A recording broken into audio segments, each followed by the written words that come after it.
Welcome to the Learning Pines YouTube. We hope this video helps. In this video, I will explain how to cook Giniling Na beef. You will need 1 pound of ground beef, ideally 85% lean. Gather 1 large onion, 4 cloves of garlic, and 1 medium potato, all finely diced for quick cooking. Also prepare half a cup each of diced carrots and frozen green peas, plus 1 red bell pepper. For the flavorful sauce, have half a cup of beef broth, 1/4 cup of soy sauce, and 2 tablespoons of rich tomato paste ready. Begin by heating 1 tablespoon of cooking oil in a large pan over medium-high heat. Add the 1 pound of ground beef, breaking it apart, and cook until it is fully browned and any liquid has evaporated. Carefully drain any excess fat, leaving just about 1 tablespoon in the pan.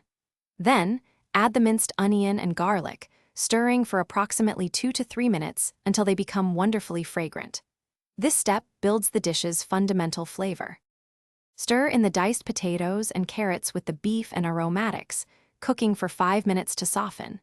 Pour in the half cup of beef broth and 1/4 cup of soy sauce, then add 2 tablespoons of tomato paste.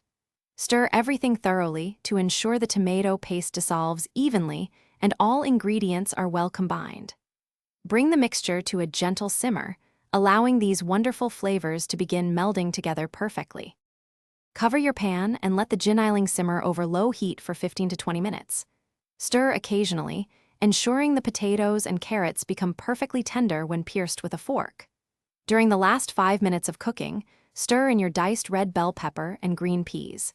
This step ensures they remain crisp and vibrant. Finally, taste the dish and adjust the seasoning with salt and freshly ground black pepper to achieve your desired flavor. Thanks for watching. Consider subscribing if we helped you.